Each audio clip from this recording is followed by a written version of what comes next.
Here's how to change the default calling app on your iPhone. Now, the first thing you're going to do is head into the settings of your iPhone. When somebody calls you or you make a call, if you wanted to use a different app, you can change that in the settings. So all we need to do is scroll down to the bottom and tap on the apps option. Now, all we need to do from here is scroll down until we find phone on this list. So scroll down and tap on the phone option here.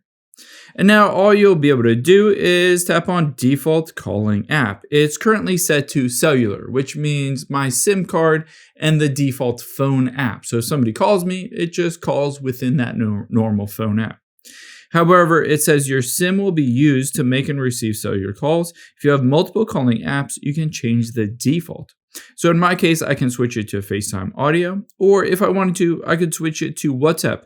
And it says WhatsApp will be used to make calls. Of course, if you have other apps on here that are calling apps like Zoom or stuff like that, you can always change it to those apps if you wanted to as well.